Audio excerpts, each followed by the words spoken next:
ښه ډاډه سوال کوي په دې څه دغه نشته لکه ډمان ولې پښتانه نه دي او زه خو په فخر د دغه سوچ او د دغه فکر هم خیال یم کو څوک رباب زده کول غواړي خفه کېږه ما امیر صاحب زه به یې ورته ښیم کو تاسو په سل ځله خفه کېږئ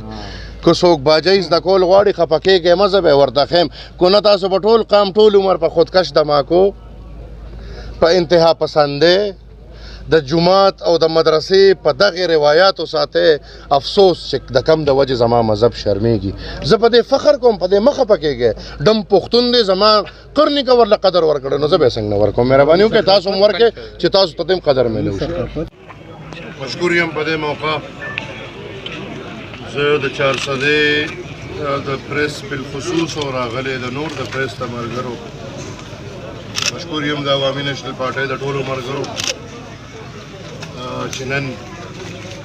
د قام یو برخه شته چې خپل د قام سپېڅلی هغه شهیدان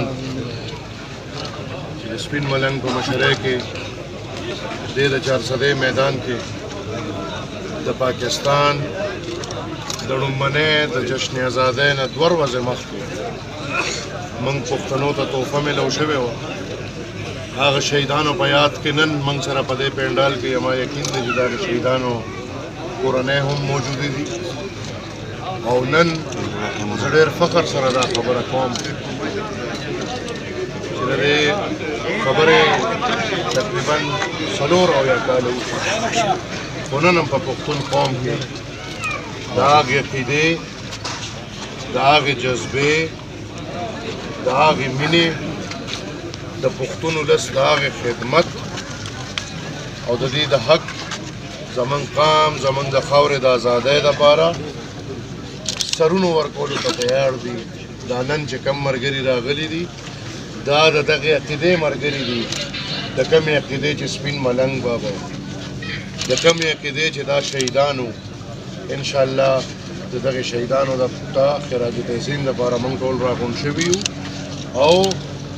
ستاسو سوال راغی د بابړې نه دی نه مخکې به ځو جلیاواله ته لاړ شئ زمونږ د پښتنو او بیا د بابا د نظریې دا تاریخ پاتې شوی چې موږ د خپل قام له قربانۍ ورکړو هغه کو د بابړې د شهیدانو په شکل کې دی هغه کو د ټکر د شهیدانو په شکل کې دي هغه کو د اتیخیلو د شهیدانو په شکل کې دي یا هغه کو د کیسهخانې د شهیدانو په شکل کې دي او یا راځي هغه د دې دهشتګردۍ خلاف چې کوم شهیدان د پښتنې خاورې ورکړل د هغې پورې او د هغې نه راوالی تر د دې وخت پورې چې زمونږ اخري د پارټۍ د مرکزي مجلس عاملې غړی تاسو وکته چې بله ورځ بلوچستان کې قاضي صاحب په کوم شکل شهید کړی دی او په کوم شکل خپل قام ته میلاو شوی دی یا د دې نه مخکې اسدالله خان اچکزی نو زمونږ ریاست خو ټول عمر دا خبره کړې ده خو الحمدلله موږ واضحه وایو چې زمونږ هېڅ قسمه ذاتي مسلې نشته بلکې ما هغه ورځ په دې جرګه کې ډېر واضحه دا خبره وکړه تاسو به اورېدلې وي چې کو دا وزیران او دا سلیکټډ خلک دا ګوډاګي کو چېرې زمونږ مړي داسې ضایع کول غواړي نو ما ورته تېر ځل وویل چې دا آخري ځل دی د قاضي صاحب چې عوامي نیشنل پارټي او د عوامي نیشنل پارټۍ ورکران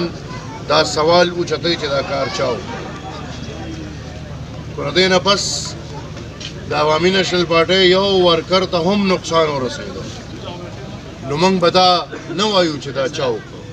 بلکې موږ به ښکاره وایو سوځولي شوي دي د هغې پته هم نه ده لګېدلې د هغې تر دې وخت پورې چاته پته هم نه لګي بغیر د خپل کور نه چې د هغې کور نه یو نفر لاړ او غیب شو څونه چې موږ سره ریکارډ دی دې وخت پورې نو څه د پاسه 600 شهیدان په ریکارډ راغلي دي او موږ د باچا خان ریسرچ سنټر د لاندې تحقیق جاری دی ولاړ نه دی تر هغه وخت پورې به جاري چې موږ یو شهید را مخکې کړي ني او انشاءالله تاسو به ډېر زر ان قریب ګورئ چې دا ما څنګه هغه ورځ د انګازې سټوډیو افتتاح وکړو. انګازې سټوډیو افتتاح سره ما اعلان وکړ چې ان شاء الله د نه پس به موږ سټیج ته ځو، موږ به د نه پس تیټر ته ځو.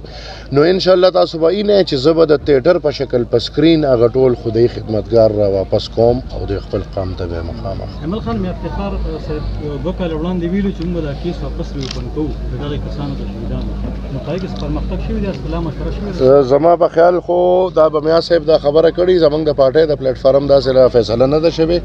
البته موږ دا ویلي دي چې پرون چې کله حکومت کې موږ نه دا یو غلطۍ شوې ده چې موږ دا کیس پرسیو کو. ان شاء الله چې کله هم داسې وخت راځي موږ به دا کیس ضرور پرسیو کو. امیر صاحب ښکاره خبره کوه، موږ پښتانه یو، موږ پښتانه ډم پښتون نه دی څه کونه تشته پښتون پیږي که نه. او چې کم کار کوي دا هغې سره دونه دا یو بل سره ډېر نږدې دی. خفه کېږه مه مشره، دا هم د کیمرې کار دی او هغه هم د کیمرې کار دی. ستا دا هم فن دی او د هغې دا هم فن دی. خفه کېږئ به نه، خو موږ له سوچ دی ملیانو علما کرام دې ځای ته رسولې دی چې لکه د خبرې چلم نه درځي. ته د کمې ادارې والی چلم نه درځي، د ښه ډاډه سوال کوې په دې څه دغه نشته. لکه ډمان ولې پښتانه نه دي؟ او زه ښه په فخر د دغه سوچ او د دغه فکر هم خیال یم. کو څوک رباب زده کول غواړي خفه کېږه مه امیر صاحب، زه به یې ورته ښیم که تاسو پې سل ځله خفه کېږئ. که څوک باجۍ زده کول غواړي خفه کېږئ مه، زه به یې ورته ښیم. که نه تاسو به ټول قام ټول عمر په خودکش دماکو په انتها پسندۍ د جومات او د مدرسې په دغې روایاتو ساتئ. افسوس چې د کم د وجې زما مذهب شرمېږي. زه په دې فخر کوم، په دې مه خفه کېږئ. ډم پښتون دی، زما قرنیکه ورله قدر ورکړی نو زه به یې څنګه نه ورکوم. مهرباني وکړئ تاسو هم ورکړئ چې تاسو ته هم قدر میلو شي. مهرباني. بل څه سوال؟ یو جهان مننه. تھینک یو.